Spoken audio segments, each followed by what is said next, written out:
I wasn't in a good place that fall, and I knew it, which is maybe the first honest thing I said to myself in months. I was 42 years old, a diesel mechanic who could pull apart a seized injector pump and put it back together in the right order without looking at a manual. And I still found a way to come apart in front of a service bay full of younger men who expected me to be steady.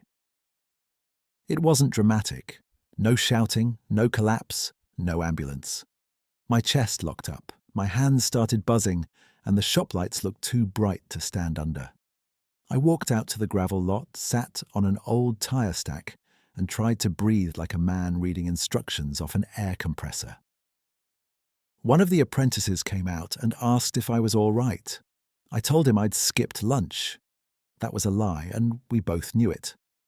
By the second week of November, I had taken leave from the shop and moved back to my late father's place in the foothills, the one I inherited and never planned to live in full time. I told people I needed to get the property winter ready. That sounded practical, clean, temporary. Practical is a word men like me use when we don't want to say scared. The truth was, I couldn't sleep in my apartment without hearing the echo of my own breathing and thinking something was wrong with me again. The bedroom there looked staged, like a place where a person who had his life in order might come in, fold his jeans over a chair, set an alarm, and wake up ready. I'd been sleeping in a recliner for months, half upright, TV flickering soundless at 2 a.m, because flat on my back felt like waiting for bad news. The divorce had finalized that spring. My son, Caleb, was 14 and had gone from answering with one-word texts to nothing at all. I don't blame him for that silence.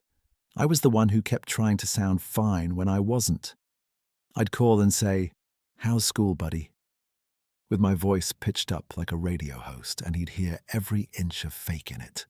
Then I'd leave voicemail messages about brake pads and weather and "we should fish soon," all the safe subjects, never once saying I missed him so much it hurt behind my ribs. I kept telling myself I was giving him space. Mostly, I was hiding. There's a kind of pride that looks like discipline from the outside and cowardice from the inside. I had plenty of that. My father's homestead sat where pasture gave up and timber took over. 2-bedroom house, cedar windbreak along the west line, hand pump by the kitchen steps, old wood stove that had heated 3 generations and smoked like a mule if you shut the damper too early. The back door faced dense firs so close the trunks looked black at dawn, and beyond them the ground rose in folds of rock, salal, old logging cuts, and game trails. It was quiet in a way town people think they want until they hear it long enough.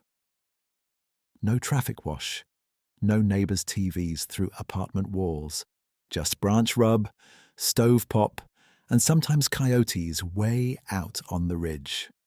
I had one companion, an aging blue heeler named Rook with a grey muzzle and a habit of sighing like a retired foreman. He watched me constantly those first days. Not anxious, just taking inventory. My routine got narrow fast because narrow felt survivable. Start fire, check pump line for freeze, feed dog. Coffee so strong it tasted burnt no matter what I did. Walk fence, drain truck air tanks, split wood if my shoulders cooperated. Eat when I remembered. I counted pills into a weekly tray every Sunday night and pretended that made me organized instead of worried. Blood pressure meds, anti-anxiety tablets I was using short-term, and one tiny orange bottle for sleep that mostly made me groggy without giving me rest. I counted unpaid bills too, stacked on the table by amount due, largest to smallest, like sorting parts for a rebuild. Insurance, electric, legal fees, the credit card I ran up during the separation. Numbers were cleaner than feelings. Numbers didn't look disappointed when you came up short. The town 30 miles down the 2-lane road had a feed store, a hardware place, one gas station with coffee that tasted like yesterday's rain, and a grocery with a bell over the door that still rang every time. Folks there practiced a kind of respectful distance I appreciated. They knew my father. They knew my truck.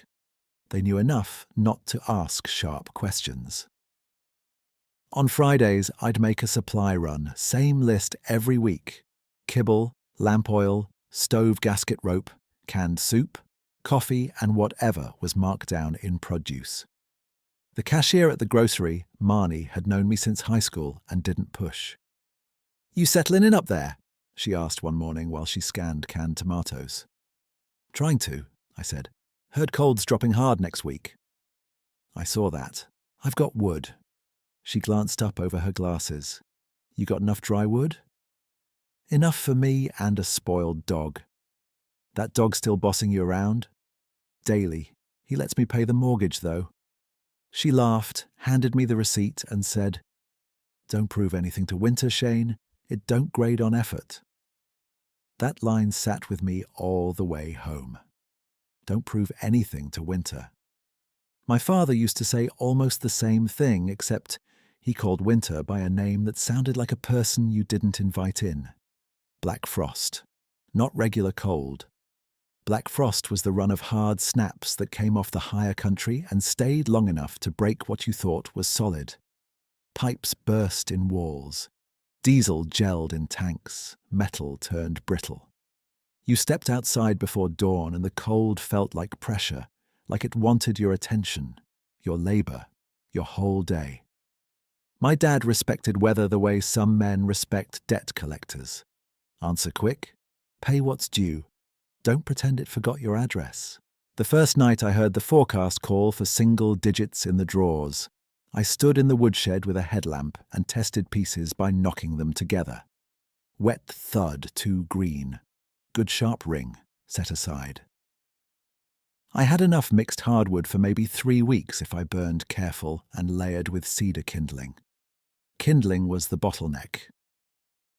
My father used to sit under the eave with a hatchet and split down to thumb thick, bark peeled and stacked by length in old milk crates. I never paid attention when he did it, because I thought there would always be another winter and another afternoon to watch him. Now, I stood there in his shed, splitting clumsy, cussing softly when I nicked my glove, realizing grief has a long half-life and odd triggers. A crate can do it. A hatchet handle with somebody else's grip worn into it can do it. Inside the house that night, the stove ticked as it cooled and reheated, and Rook slept with his chin on my boot while I sat at the kitchen table with Caleb's number open on my phone. I typed 3 different messages and erased all 3. First one sounded defensive, second sounded pathetic, third sounded like a supervisor writing a performance review. I set the phone face down and rubbed my eyes until colors flashed. Then I picked up an envelope and started writing him an old-fashioned letter because I thought, maybe if I slowed my hand down, I'd stop lying by habit. I got as far as, "Son, I've been trying to sound stronger than I am," and then I stopped because my throat locked up. I folded the page blank side out and left it under the sugar jar like it might finish itself overnight. Sleep came in scraps. I'd wake at 1:30, then 3:10, then just before dawn, each time with that same hard pulse in my ears, and the feeling I had forgotten something essential. Check stove, check dog, check doors. Check phone, though. I told myself I wasn't expecting anything. At 4-something, I gave up and put on boots, stepped onto the back porch, and listened to the kind of cold that seems to swallow sound before it reaches you. The firs stood still. No jay chatter, no squirrel scolding, nothing but the faint crack of freezing in the trough line. Black Frost had arrived right on schedule. I wish I could say I met that morning with grit and clear-headed resolve, but mostly I met it tired and embarrassed.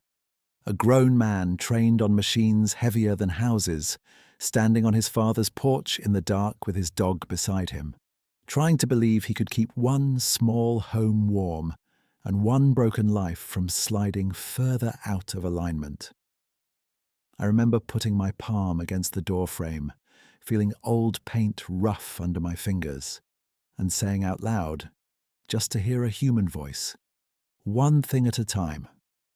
Rook thumped his tail against the boards like agreement. I went back inside, fed him, fed the stove, and watched first light crawl over the windbreak while the thermometer on the windowsill sat at 11 and dropping. I tapped the glass over the thermometer as if it might admit to exaggerating, but the red line stayed pinned low and stubborn. The stove needed feeding again already. I knelt, opened the iron door, and felt that brief, honest warmth push at my face before the draft stole it up the pipe. Behind me, Rook stood and stretched, paws squeaking on old linoleum, then walked to his bowl and looked over his shoulder to make sure I was watching him eat. He had done that since he was a pup. Witness required. I made oatmeal I didn't want and coffee I barely tasted. Then I took my mug to the sink and stood there looking out at the firs while steam rolled up and blurred the view. The trees at that hour were more shape than detail, dark columns fading into a pale grey morning. I told myself to pick 3 tasks and do them in order. Pump line, woodshed, west fence where the lower strand sagged. Simple list, measurable work. I could live in measurable for a while. Outside, cold took the skin off my knuckles in under a minute. The hand pump handle groaned like an old hinge and gave me only a thin thread on the first pull. On the second, water came, clear and hard as glass. I filled 2 buckets for the house, set one by the door, and carried the other to the trough, where skim ice had already started to lace over again. Every movement had weight. Every small mistake cost time. The bucket handle bit through my glove, and my right shoulder sent up a warning ache when I heaved feed into the bin. By mid-morning, a weak sun edged over the ridge, bright enough to make the frost glitter, and useless for warmth. The place looked sharp and beautiful in that mean way winter can be. Every fence wire outlined, every cedar needle lit, every footprint preserved like a record somebody might audit later. I walked the north line with Rook trotting 10 yards ahead, stopping now and then to look back and check my pace. On the slope above the creek, where the ground stayed damp even in cold snaps, I found where deer had crossed in the night. Light tracks, quick pattern, no panic in them. I envied that ease. There wasn't another human sound for hours. No engine on the road below, no chainsaw from neighbouring acreage, no distant hammering. The quiet grew teeth if you let it. I tried not to let it. I tightened staples on a loose fence stay, reset a gate chain, and hauled 2 armloads of rounds from the open pile toward the shed. Most of that wood was not ready enough for a hard freeze burn, and I knew it. I had cut late and stacked wrong and paid for it now, one reluctant fire at a time. Around noon I sat on an upturned bucket by the shed door, breathing steam, gloves off so my fingers could thaw. Rook leaned against my left boot with his weight pressed in like ballast. I looked at the house, the lean roofline and patched siding and the smoke lifting thin from the chimney, and I felt a kind of tired that wasn't in my body first. It started somewhere behind my sternum and moved outward. I remember the exact thought because it scared me by how calm it sounded. If this is all I can manage, maybe this is all I get. Keep the pipe from freezing, keep the dog fed, keep the bills shuffled until something gives. Don't ask anybody for anything. Don't call your son unless you can sound steady. Don't be one more burden in a world already full of them. Then another thought rose right behind it, quieter and somehow truer. I am standing on my father's land, and I am 42, and I am lonely enough to narrate fence repair to a dog so I can hear a voice that isn't my own panic. I am not fine. I am not one good night from fine. If I keep pretending, I will disappear in plain sight. I sat there with my elbows on my knees and said it out loud because saying it in my head wasn't enough. I'm not fine, Rook. He thumped his tail once against the bucket and put his chin on my boot toe, like he approved the honesty. That afternoon, I tried Caleb anyway. Straight to voicemail. I hung up before the beep, waited 10 minutes, called again, and forced myself to leave a message that didn't sound like a weather report. Hey Cal, it's Dad. I'm up at Grandpa's place, getting things set for winter. No emergency, I wanted to hear your voice. You don't have to call right now. Just know I'm thinking about you. I'm trying to get some things right on my side. I love you, buddy. I stood in the kitchen afterward with the phone still in my hand and my jaw clenched so tight my temples hurt. Rook watched me from his bed by the stove, ears half up, like he knew I had set something heavy down and wasn't sure where it landed. When dark came, it came fast. Cold deepened with it. Black frost had that pattern, my father used to say. Late light, early bite. I banked the stove, checked the windows for drafts, and moved the recliner closer to the hearth without admitting to myself what that meant. The bedroom door stayed closed. I ate canned soup and half a heel of bread. Rook got an extra scoop because it was bitter out and because feeding someone else felt like competence. I slept in pieces again, though there were longer stretches between jolts. In one of the wake-ups, maybe around 3, the house made a sharp pop from the north wall, and I sat upright, heart pounding, until I recognized the sound as contracting studs in hard cold. I listened for a long minute after that, hearing only stove tick and dog breathing. Then I lay back down and stared at the dark ceiling, counting breaths as if each one was a rung on a ladder. Morning arrived clear, windless and colder than the day before. Frost had feathered the inside corners of the kitchen window overnight. When I opened the back door, the air hit with that metallic edge that makes your teeth ache. I stepped out with the first bucket to break trough ice and stopped on the top step, because the yard looked wrong in a way I couldn't name at first. Too still. Not empty, not dead, just paused. The jays that usually argued in the windbreak at dawn were nowhere. No flick of squirrel tails on the fence posts. Even the small branch creaks from warming sun were absent, though the light was coming up. The whole tree line stood like it was listening. Rook slipped past my leg, trotted down 2 steps, and halted. His ears came forward. He sniffed once, deliberate, then turned his head toward the firs behind the woodshed. No hackles, no growl.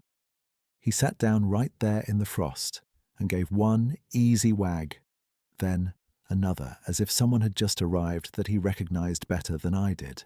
I followed his line of sight and saw nothing but trunks and shadow. "Come on," I said, keeping my voice normal because my own nerves were already trying to write stories I didn't need. "We've got chores." He looked back at me, stood, and came to heel without fuss. I made it down the steps with the bucket, then noticed the stack by the wall beside the back door, tucked under the eave where blowing snow never reached. I set the bucket down so fast water sloshed over my boot. There, neat as inventory at a supply house, sat 3 rows of split cedar kindling. Not rough chunks, proper kindling. Thumb-thick starters on one side, finger-thick on the other, bark peeled from most pieces so they would catch quick. Ends aligned. Dry enough to ring when I picked one up and tapped it on the step. I did not split that wood. I knew every stick I had cut this week, and these weren't mine.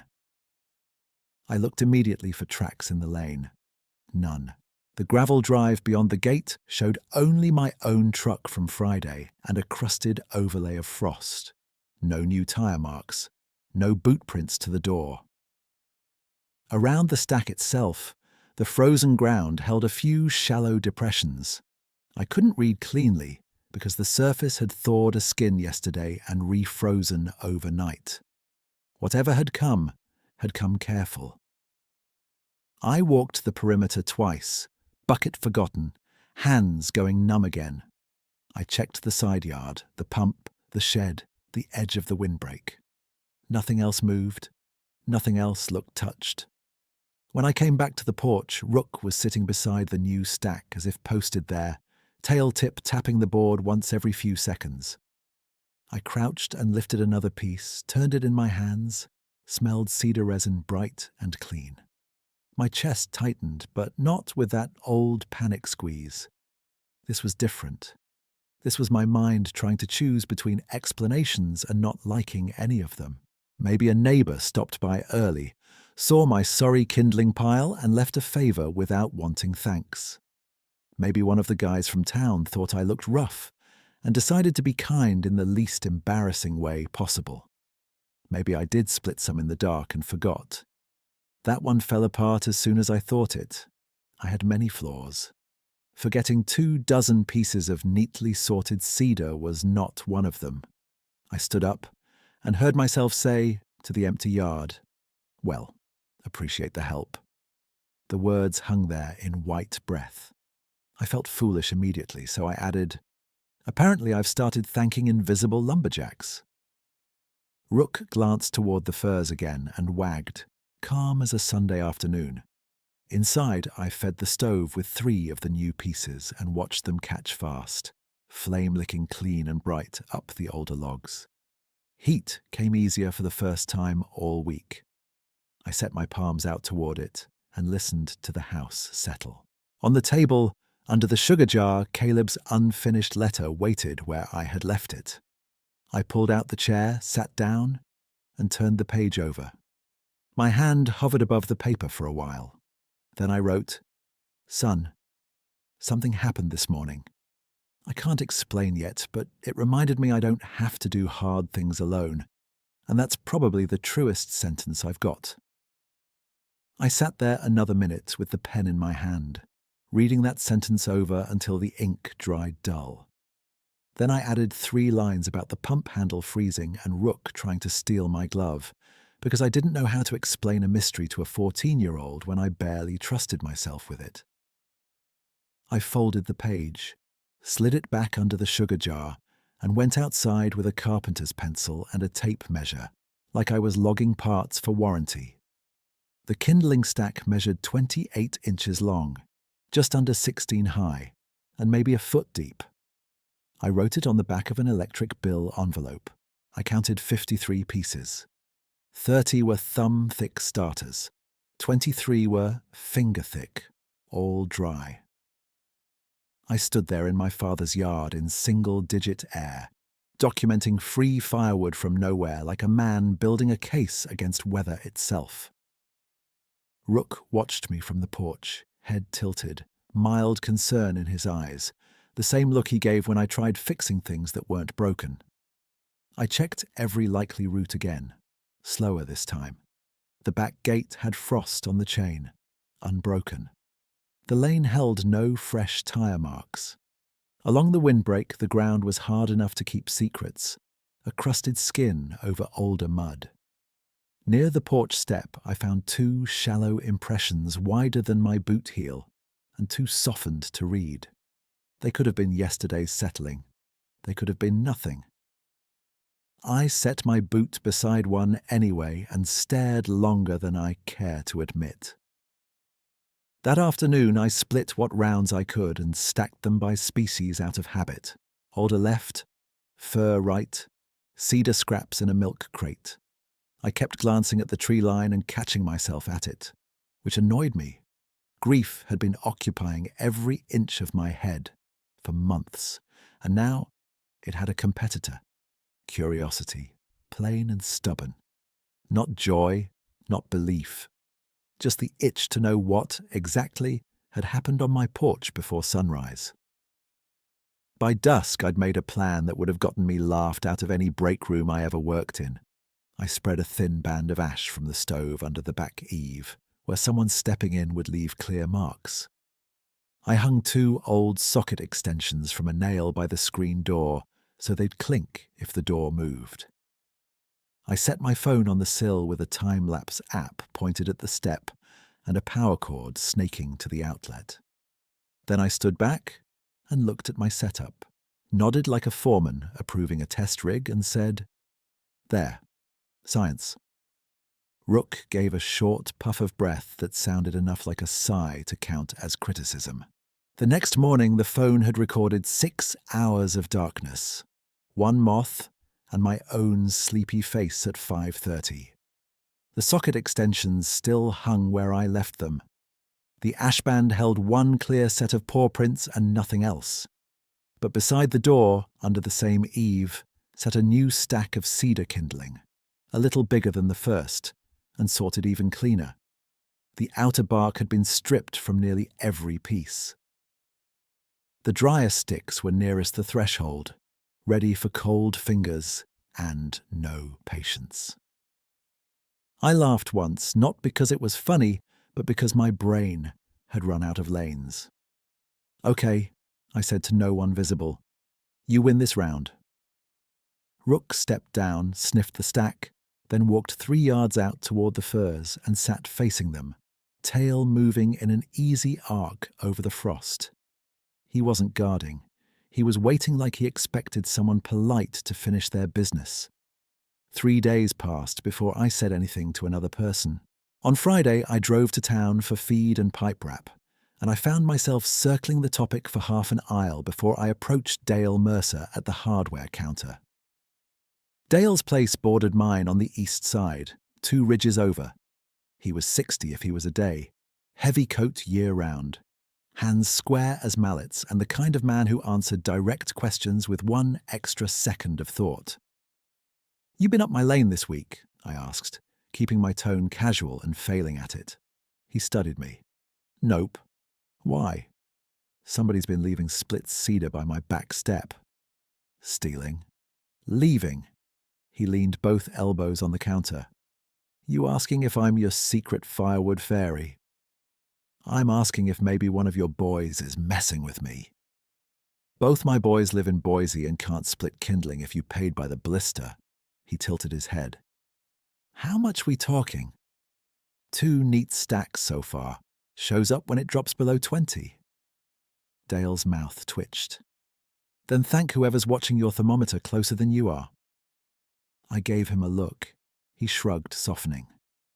"I'm not messing with you, Shane. If I was helping, I'd say so. You need rounds. I got a trailer half full." "I appreciate that," he nodded once. "You sleeping any better?" The question landed harder than the joke. I looked down at a spool of baling wire in my hand. "Some nights." "Keep the stove fed. Don't get proud about asking." "I'm working on that." Back home, I told myself Dale could be covering for someone. I told myself there were still ordinary explanations. A hunter with a camp nearby. A passer-through who knew my father. A neighbourly favour done quiet. But the pattern tightened. It happened only on the hardest forecast nights, and always before dawn. No random stacks, no sloppy pile dumped from a truck, no boot tracks crossing open frost. Just careful wood exactly where it would stay dry. By the second week of November, the signs shifted from useful to deliberate. I came in from checking the trough and found 2 smooth creek stones crossed on the chopping block, centered like someone had placed them with both hands. Not dropped, arranged. I picked them up, turned them over, and found one tiny scuff line where they met, fresh and pale. I set them back down the way I'd found them and stood there with my gloves hanging from one hand, trying to decide whether this was prank, signal, or coincidence with good timing. That same evening, a jay feather sat tucked into the split of a log on the porch rail, quill down, blue-barred edge catching the last light. I hadn't put it there. Wind couldn't have threaded it that neatly. I took it inside and laid it on the windowsill above the sink. Rook sniffed my pocket, sneezed, and went back to his bed. I went through a whole reasoning cycle while the soup heated. Maybe I was matching random details into a pattern because my life felt unsteady and pattern gave me comfort. Maybe stress had me assigning intention where none existed. I had read enough pamphlets in waiting rooms to know the mind can build stories from static. I told myself this couldn't be real in the way old stories are told. Then the practical side of me answered back that wood was still wood, dry was still dry, and somebody had split 53 pieces before dawn in weather that made most people stay indoors. Whatever name belonged on that fact, the fact stayed put. The oddest thing happened 2 mornings later. I had been muttering at the creek bank about finding snare wire near my lower fence, angry in that unfocused way that comes when you're tired and cold, and one more task appears. "If I catch whoever set that," I said out loud, "they're getting an earful." I pulled the wire free, bent it over my knee, and hauled it up to the burn barrel. Next dawn, there was a coil of snare wire on my back porch, neatly wound and set beside the kindling stack like a returned tool. No rust flakes, no blood, no fur, nothing ugly about it.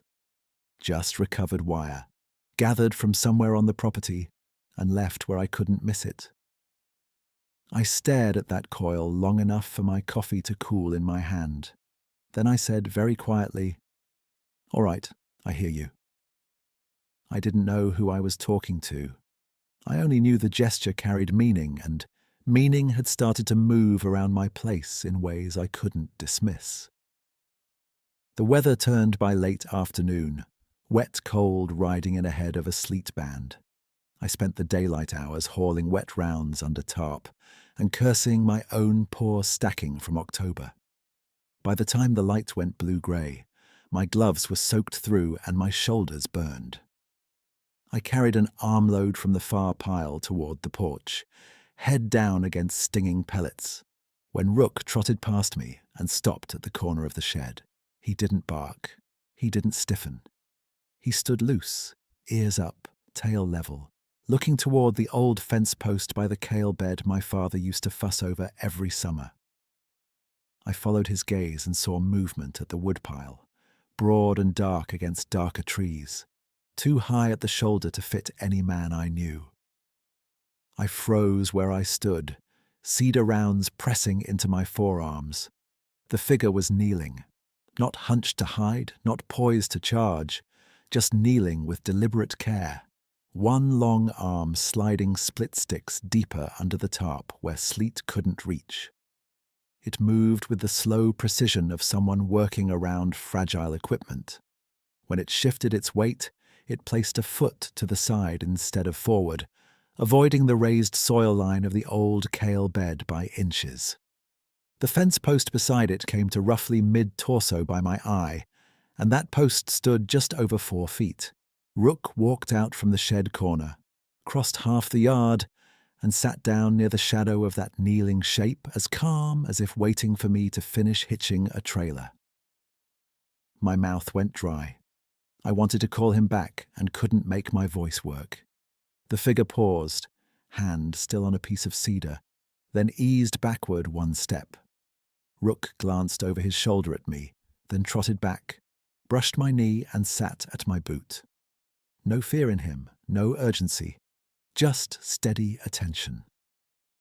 I set my armload down on the porch step because my fingers had gone numb for a different reason now. Rain hissed on the stovepipe.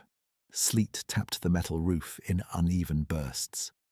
The figure rose to full height near the tarp line, and for a second the world narrowed to scale. The breadth of shoulders, the length of forearm, the way it seemed to occupy vertical space the way a standing cedar does. Not rushed, not looming, present. I heard my own voice come out rough but clear. "I'm not armed and I'm too tired to run." The figure stood still at the edge of the pines. Then with a movement so measured it felt almost ceremonial, it turned just enough for the porch light to catch one side of its face. Eyes reflected amber brown, calm and unreadable, fixed on me for one long breath. No baring teeth, no threat in posture, just attention, old and quiet. Then it stepped backward into the trees, choosing each placement as if the ground itself mattered, and the dark took its outline in sections until only trunks remained. I stayed on the porch in sleet, one hand on Rook's collar, feeling his warm neck against my knuckles. My heart was hammering, but not from panic. It was something else. Something wider, like a door in my chest, had opened and cold air had rushed through a room that had been shut for years. When I finally moved, I fed the stove with cedar from the fresh stack and watched the flame take hold immediately, clean and bright. I stood there with my wet coat dripping on the floorboards and listened to the house breathe around me. And for the first time since I came back to that homestead, I didn't feel alone in the dark. I stood there another minute in my wet coat, palms out to the stove, watching the cedar catch in quick blue-edged tongues along the split faces. Rook leaned his shoulder against my shin and let out a low, satisfied groan that meant warmth had finally reached his bones. The house gave small, settling sounds around us, wood and iron adjusting to weather, familiar noises that usually calmed me. That night, they sounded different, not stranger, just less absolute, like they were part of a larger room than I had assumed. I peeled off my gloves, then my coat, draped both over a chair by the hearth, and went back to the window over the sink. Sleet streaked the glass in diagonal lines.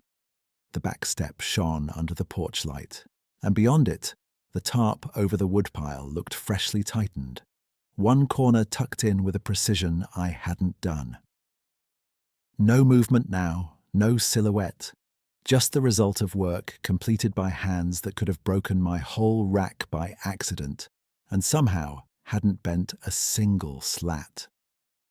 I poured coffee I didn't need and sat at the table with Caleb's letter unfolded in front of me. I added one sentence, then crossed it out, then wrote another. Son, I saw something tonight that I can't fit into any box I know. I underlined can't once, stared at it, then set the pen down. The truth sat there plain and solid. I was afraid of saying too much and afraid of saying too little, which is a pretty good summary of how I had parented lately. The weather radio crackled from the counter, one of those clipped county voices reading numbers like court orders. Black ice conditions overnight. Hard freeze continues.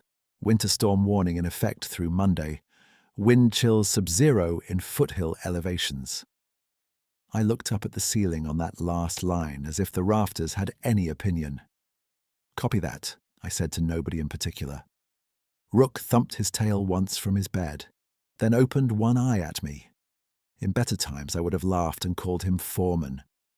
That night, I did laugh, just quietly. You and me, buddy. Two-man crew, and one very overqualified neighbour.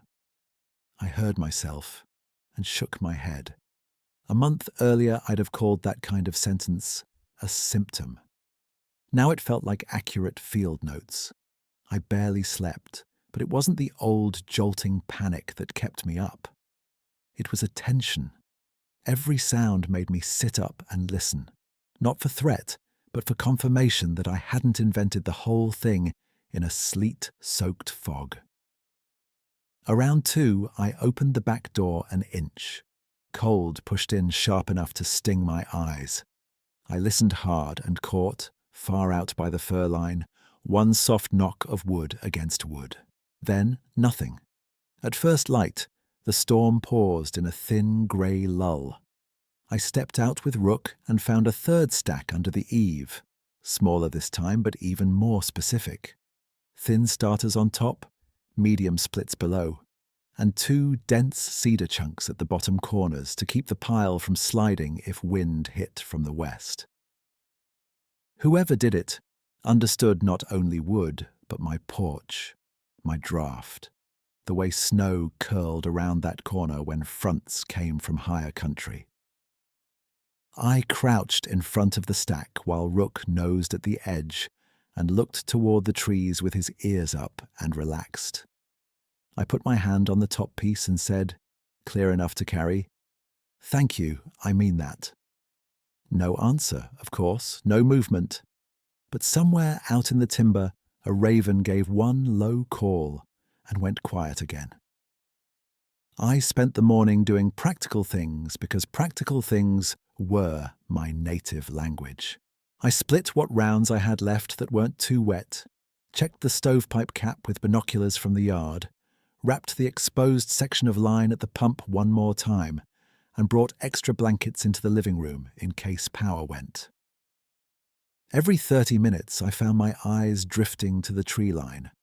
By noon I stopped pretending it was accidental. I told myself this couldn't be real in the way campfire stories were real, with certainty and names and dramatic retellings. I told myself I was tired, overloaded, primed to find meaning because meaning had been in short supply. Then I watched Rook trot to the porch, pick up one cedar starter in his mouth, carry it to the stove as if he were helping, and set it down by my boot with great ceremony. I looked at him and said, "You're either training me or making fun of me." He grinned that healer grin and sneezed at the ash bucket. For 30 seconds I stood there, a grown mechanic being supervised by a senior dog in front of unexplained kindling, and the absurdity took some of the fear out of me. By late afternoon, the lull ended. Wind moved in from the ridge in long, steady pushes. Snow started as hard little grains, then turned to sleet again, then to a dry powder that skated over the crust and piled against the leeward side of everything. Black frost wasn't a single event. It was a campaign.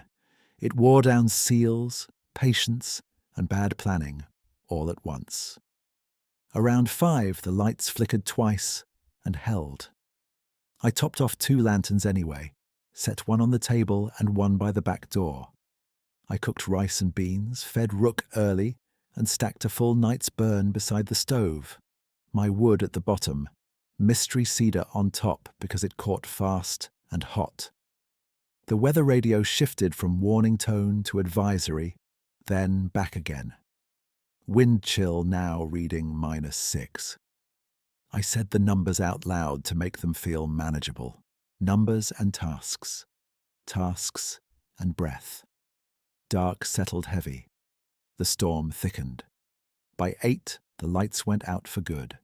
Silence hit first, then the different sounds rose. Wind worrying the eaves, pellets of ice on the west windows, stove draft pulling harder as outside pressure changed. I lit both lanterns and checked the hallway thermometer. 48 and falling if I didn't stay ahead of it. I fed the stove, waited for the draw, then went outside to clear the vent path along the back, where drifted snow had started to stack against the lower grate. The cold was the kind that made my nostrils stick when I breathed in. I had a shovel in one hand and lantern light lurching in the other, making shadows jump across the packed yard. Rook, who usually stayed close in weather, bolted past me toward the lean-to near the feed bins, when a gust ripped 2 empty sacks loose and sent them tumbling like pale animals through the dark. "Rook, leave it!" I shouted. He chased anyway. Old instincts outrunning old joints. I took 3 steps after him, boots slipping on crusted snow, and heard a hard crack from the lean-to corner, where one support had been softening all week. The roof edge dropped with a thud and a scrape. Rook yelped once. Every system in me went hot at once. I dropped the shovel and ran, lantern swinging wild, and found him pinned at the shoulder under a fallen crossbeam and sheeted plywood. Not crushed flat, but trapped bad, legs scrabbling, eyes wide. He tried to push up when he saw me and whined through clenched teeth. "Easy, easy, I got you," I said, already grabbing the beam with both hands. It didn't budge. I changed angle, braced my boot, heaved again, felt the wood lift maybe half an inch and slam back down when my footing slid. Rook cried out, and that sound tore through me deeper than the cold ever could. "I'm here, buddy. I'm right here." My breath came ragged in white bursts. I tried to wedge the shovel under the beam for leverage, but my hands were shaking too hard to place it cleanly. The lantern had tipped, and now threw a sideways stripe of light across the drift, turning blowing snow into bright needles. Then I heard it. Heavy movement through crusted snow from the fur line, measured and direct, not rushing, not hesitant. I turned, half crouched over Rook, and saw the dark shape coming into the edge of lantern light. He was larger up close than distance had allowed, shoulders broad as the feed room door, fur dark with ice dusting the outer layer silver. He stopped 6 feet from us and looked first at me, then down at Rook, then at the beam. His eyes caught the lantern for a second, amber brown and steady, the same calm attention as before. I said, because words were all I had, "Help him, please." He moved immediately. One long arm reached to the beam's thicker end, fingers spreading with careful placement like a man checking where to lift a cracked engine block without making it worse. He lifted. Not jerking, not straining, just smooth upward force until there was space. I got both arms under Rook's chest and hips and pulled him clear, backing through snow on my knees until we were out from under. The beam settled back with a dull thump. Rook trembled against me, panting fast. I ran my hands over his ribs, shoulder, forelegs. No obvious break, no unnatural angle, just pain and shock. He licked my chin once, frantic and grateful. I pressed my forehead to his neck and exhaled something that might have been a sob and might have been prayer. When I looked up, the big figure had already turned toward the back step. He crossed the yard with that same deliberate gait, each footfall placed where the crust would hold, and returned, carrying an armload of split cedar from somewhere beyond my lantern reach. He set the wood down under the eave in one quiet stack, then another, then a third, each piece aligned for quick grab. He wasn't performing for me. He was provisioning the night. Wind had drifted snow over the lower vent again while we were at the lean-to. He noticed before I did. With 2 broad forearm sweeps, he pushed the drift clear from the grate and the path to it, moving snow away from the foundation without scraping the siding. A task I had been about to do badly with numb hands got done in 6 patient motions. I stood there holding Rook, unable to speak for several seconds. Finally, I managed, "You're keeping us alive tonight." He paused at that, turned his head toward me, and held still long enough for me to feel seen in a way I hadn't felt in years. No demand in it, no expectation, just recognition. Something in me gave way then, cleanly and all at once. "I thought being left was just how life worked," I said into the storm, voice shaking. "I thought cold always wins if you wait long enough." He remained still, listening with his whole frame. "I don't know what to call you," I said, "but I know what you did." Rook, still in my arms, stopped trembling and looked toward him, ears soft, tail making one weak tap against my coat. The big figure stepped backward once, then again, keeping his front toward us until he reached the dark between the firs. He lifted one hand, palm angled down in a small, slow motion that looked almost like settling a blanket. Then he turned and moved into the trees, sound fading under wind and ice until there was only weather again. I carried Rook inside, set him on the rug by the stove, and wrapped him in the old wool blanket my father used for carving nights. I built the fire high with cedar that caught on the first match. Heat climbed. The hallway thermometer stopped dropping. Outside, black frost pressed at the walls and found less to take than it expected. I sat on the floor with my back against the couch, one hand on Rook's ribs, feeling each breath even out, and watched orange light move across the ceiling boards. Every few minutes I looked at the back door where stacked kindling waited in neat, dry rows, and each time I looked, Wonder settled a little deeper than disbelief. By the time the clock on the stove read past midnight, I was still tired, still broke, still uncertain how to explain any of it to another soul, but the old conviction that I was alone in all hard weather had burned down to ash. I stayed on the floor until my legs went numb, one hand on Rook's side, counting each breath the way I used to count torque clicks on head bolts, slow and exact, because getting one wrong could cost you the whole engine. His breathing came quick at first, then less ragged, then steady enough that my own chest finally unclenched.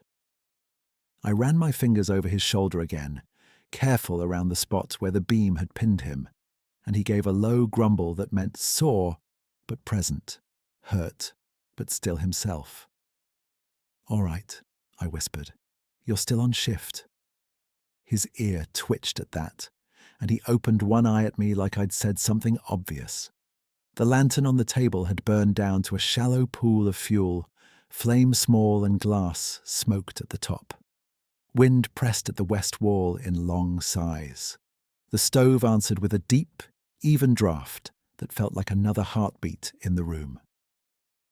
I fed in 2 more cedar splits from the stack by the door and watched them take right away, resin snapping bright.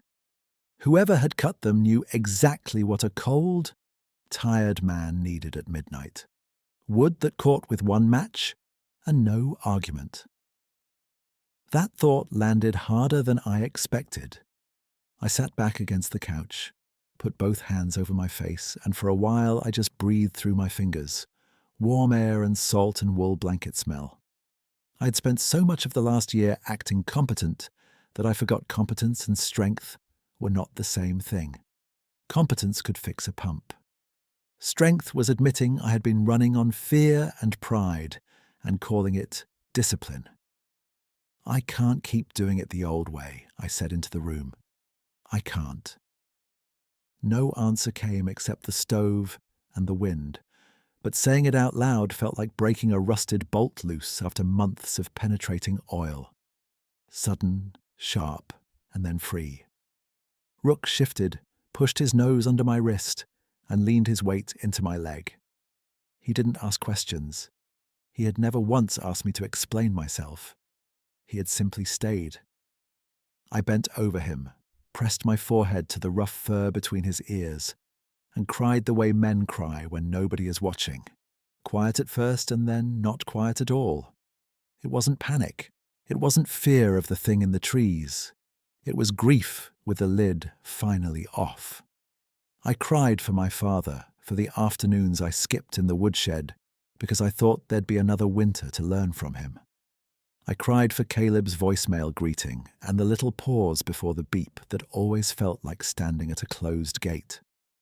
I cried because I had built a life around being useful and forgot to build one where I could be known when I wasn't useful. And under all of it was one plain sentence I had refused to say for months. "I miss my boy," I said, voice breaking right in the middle. "I miss him every day." Rook licked once at my sleeve, then settled his head on my thigh as if to pin me in place until the worst of it passed. By 1 in the morning, the tears had burned out to that hollow, clean exhaustion that sometimes follows hard weather. I got up stiff, checked the thermometer in the hall, and saw 49 and climbing. The pipes would hold if the stove held. I drank a cup of lukewarm coffee from earlier and pulled the letter to Caleb from under the sugar jar. My hand shook while I wrote, but the words came straight this time. "Son, tonight I got scared and then I got helped. Not by someone I can explain in a way that sounds normal, and I know how that reads. But I need to tell you the important part. I was wrong about some things. I thought asking for help made me less of a man. I thought acting fine was the same as being fine. I thought if I just worked harder, I could outwork loneliness. I was wrong. I stopped there, read it once, and kept going. Rook got hurt and he's resting by the stove now. He's going to be okay. The house is warm. I'm okay too. More than okay, actually. Something happened that reminded me the world can still surprise me in good ways, and that maybe I don't have to earn care before I'm allowed to receive it. I love you. I want to see you. If you're willing, I'd like us to split wood here in spring. No speeches, no pressure, just work side by side and lunch on the tailgate like we used to. I signed it, Dad, then added Shane in parentheses because 14-year-olds can be particular about tone and because a little humour felt honest again. I actually chuckled at myself when I did it, sitting alone at a kitchen table in a storm writing formal correspondence to my own son like I was filing permit paperwork. The laugh didn't erase anything. It made room. The power stayed out. Around 2:30, I pulled on my coat and stepped onto the back porch to clear the vent path again. Snow had drifted in lighter now, fine and dry, carrying moonlight in it. The yard looked brushed with silver. I worked the shovel slow, making a narrow trench away from the grate and piling the snow clear of the siding the way I had seen done an hour earlier with far better hands. When I finished, I stood still and listened. Somewhere beyond the windbreak came a soft, deliberate knock. Wood touching wood, twice, then silence. Not random branch clatter, not the wind. A placed sound. Got it, I said quietly into the dark. I got it. I did not see him then. I wasn't sure I was supposed to. Inside, I dried my gloves by the stove and dozed in the recliner with one boot on, waking every 40 minutes to feed the fire. Each time I woke, the same 3 facts met me like anchors. Heat in the room, Rook breathing steady, Kindling stacked by the door. Around 4:15 he stood, stretched with a stiff little hitch in his shoulder, and walked to his water dish under his own power. I nearly cried again just watching him drink. "Don't do that scare to me twice," I told him. He glanced over, water dripping from his chin, and gave me a look that said he'd make no promises. Toward dawn, the storm started to lose its bite. Wind dropped from a howl to a low push against the eaves. The snow sound on the roof softened.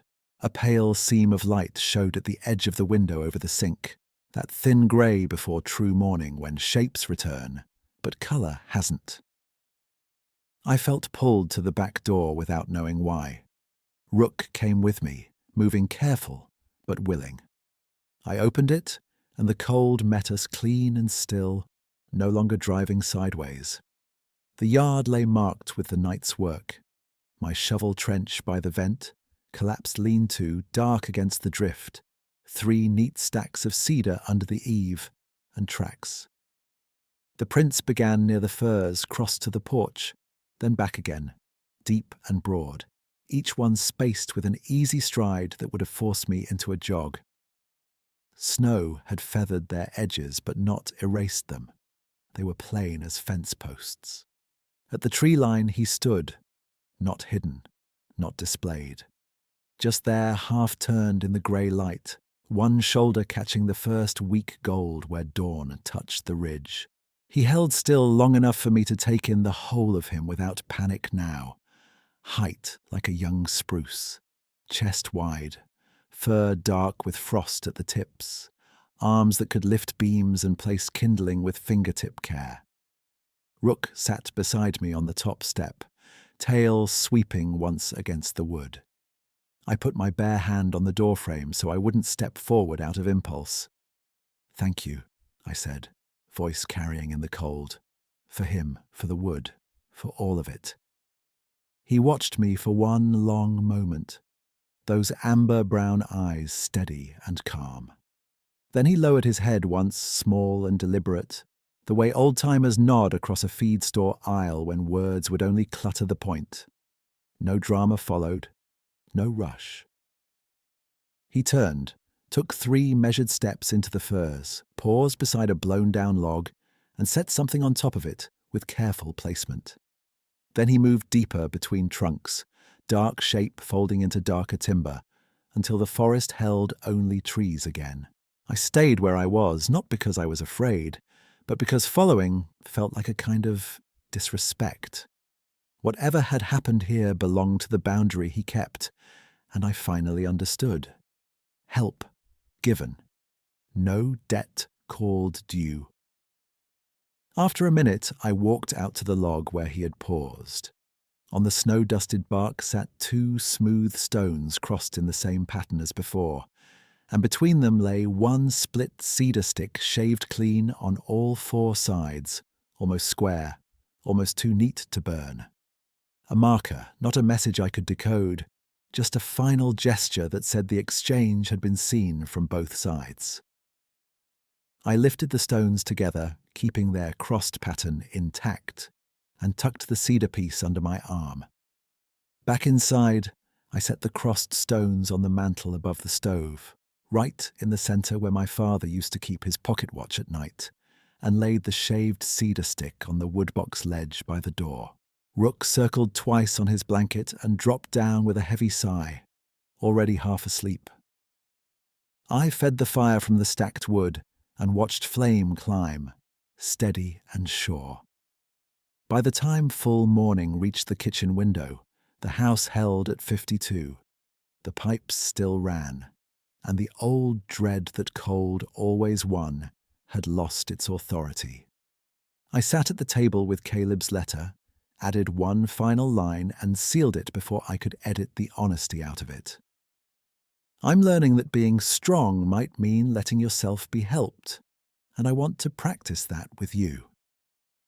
I held the envelope over the table for a second, thumb on the flap, making sure I wasn't about to reopen it and sand the edges off the truth. Then I put a stamp on it, wrote Caleb's address in block letters, and tucked it inside my coat. Rook pushed himself up from his blanket and limped 2 careful steps toward the door. The hitch in his shoulder was still there, but his eyes were clear, and his tail gave a short sweep when I crouched beside him. "We're doing this in order," I told him. "Vet first, mailbox second, pride somewhere lower on the list." He leaned into my chest like agreement. By mid-morning, the county road had been ploughed to one lane, hard-packed snow with gravel showing through the crown. I drove slow, heater barely keeping up, one hand on the wheel, and one reaching every few minutes to touch the envelope on the seat beside me like it might vanish if I looked away. At the clinic in town, Dr. Perez ran his hands over Rook's shoulder and ribs, while Rook performed stoicism with visible effort. "Deep bruise," she said, looking up at me. "No fracture that I can feel. Keep him quiet for a week. Anti-inflammatory with food, short leash walks. He got lucky." "I know," I said. Her eyes stayed on mine a beat longer. "You look like you did too." I laughed once, tired and honest. "Yeah, something like that." At the post office counter, I sent Caleb's letter certified because I wanted proof it reached him, and because old habits die hard. Mechanics trust receipts. Then I walked next door for feed and pipe wrap I no longer needed urgently, just to keep my hands busy. Marnie rang me up at the grocery after, same glasses low on her nose, same practical kindness. "You made it through that snap?" she asked. "House stayed warm?" "That's good." I nodded toward the dog biscuits on the belt. "Had help I didn't expect." She studied my face like she was checking for fever, then gave a small smile. "Well, take the help." At the hardware store, Dale was stocking chainsaw files. I set the coiled snare wire on the counter between us. "Found more?" he asked. "Found all I'm going to find, I think. Can you hand this to Fish and Wildlife when the rep comes through?" He touched the coil with one finger, then looked at me under his brows. "You see what set your wood by the porch?" I could have lied. Instead, I said, "I saw enough." Dale's jaw shifted once, like he was deciding whether to open an old drawer. "My grandma used to leave biscuits on a stump when cold hit this valley. Never told us why, just said, 'Kindness travels both directions if you let it.'" I laughed at her for 20 years. He slid the snare wire aside. "I'm not laughing now." That was all. No dramatic confession. No map with an X on it. Just one man giving another man a framework big enough to stand in. 3 days passed before my phone lit up with Caleb's name. I was at the sink rinsing coffee grounds when the screen flashed, and I almost dropped the mug. "Hey," he said when I answered, voice deeper than the last time I heard it live. "I got your letter." I sat down hard at the table. "Okay." There was paper rustling on his end. Mom signed for it. I read it twice. "Fair." A pause. Then, "Is Rook really okay?" "He's sore, acting dramatic for extra treats." That got a quick laugh. "Yeah, that sounds like him." I took a breath and kept my tone level. I meant what I wrote. No speeches. If you want to come in spring, we can split wood and eat lunch on the tailgate. Another pause. Shorter. "Can we do 2 days? Coach says I can miss Saturday practice if I make up conditioning." 2 days sounds perfect. Mom said she'd drive me up and pick me up Sunday, supervised like paperwork says. "Works for me," I said. My throat tightened anyway. "Thank you for calling." "I'm still mad about stuff," he said, quick and blunt. "I know. But thanks for not pretending in the letter." When he hung up, I sat there with the phone in both hands and let the quiet settle around a different kind of ache, one that came with room to heal.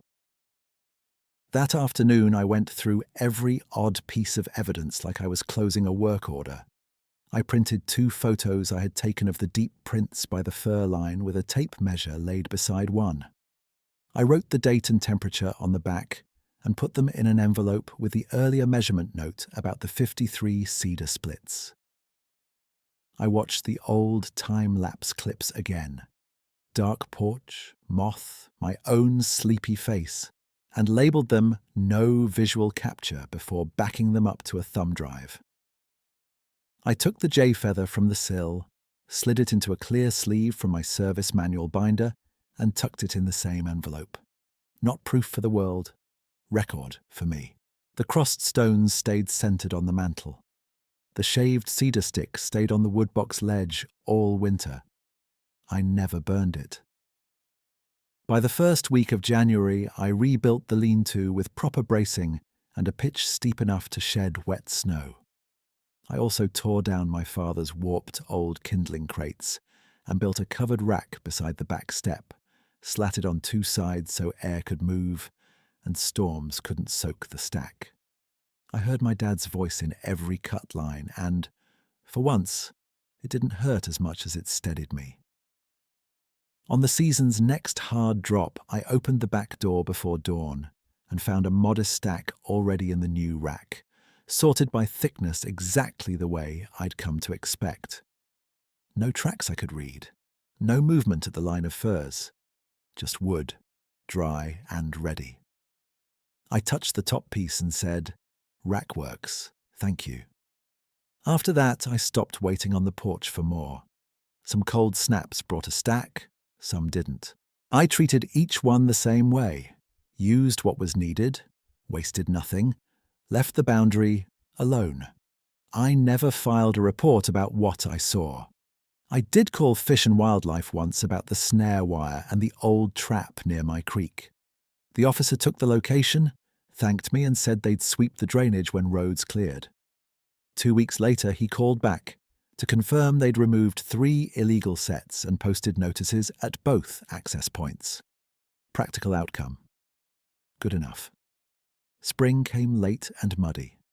When Caleb stepped out of his mum's SUV in a hoodie and basketball shoes not built for foothill muck, he looked taller and guarded and unmistakably mine. He gave Rook a cautious pat, then both hands, then a full kneel in the yard while Rook licked his chin with theatrical relief. "You weren't kidding," Caleb said, wiping his face. "He's so dramatic." "Runs in the family," I said. We worked most of Saturday in light rain, splitting rounds under the new awning, stacking by size. He was rusty with the maul, all shoulders and no hips at first, and he got frustrated fast. "Why won't this one split straight?" he snapped. "Because wood has grain and opinions," I said, stepping beside him. "Set your feet wider, Let the weight do the job. By lunch, he found rhythm. By evening, we had 2 clean rows and a shared silence that wasn't hostile anymore, just occupied. On Sunday morning, while he coiled the hose at the pump, he glanced toward the fur line and then back at me. "So," he said carefully, "the letter thing, the part you can't explain." I leaned against the porch post. "Yeah." He kicked a clump of mud off his boot. "You don't have to prove it to me. You seem different here." "Different how?" "Like you're not bracing all the time." That landed true enough to sting. "I think that's right." He nodded once, then pointed at the mantel through the open door. "Those crossed stones mean something. They remind me I got through a hard winter with help." He looked at them a long moment, then said, "Okay," like he accepted that answer on its own terms. When his mum pulled in, we loaded his bag and the leftover sandwiches. He hesitated by the passenger door, then turned back and gave me a one-armed hug, quick and real. "Text me when Rook steals your dinner," he said. "Daily updates." After they drove off, I stood in the yard until dust settled back onto the road.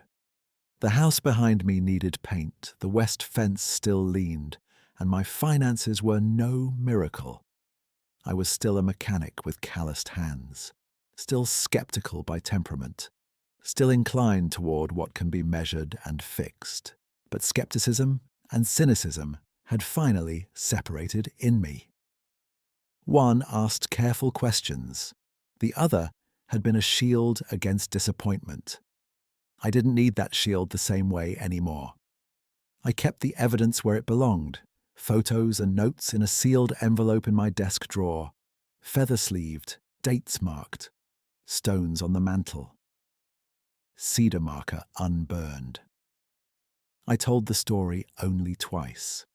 Once to Caleb when he asked at 17 with steadier eyes. Once to Dale when we were loading feed and he said, "Cold coming tonight," with that same old look. Neither man laughed. Neither demanded more than I could give. Black frost still visited every year. Pipes still needed wrapping, engines still balked, and wood still had to be split by somebody's hands. I just no longer met the first hard freeze as a private verdict on whether I deserved to make it through. On the coldest mornings when I opened the back door and saw the rack waiting, whether filled by me, by grace, or by both, I felt the same grounded certainty return. The world was larger than my worst conclusions, and kinder than the rules I had written for myself.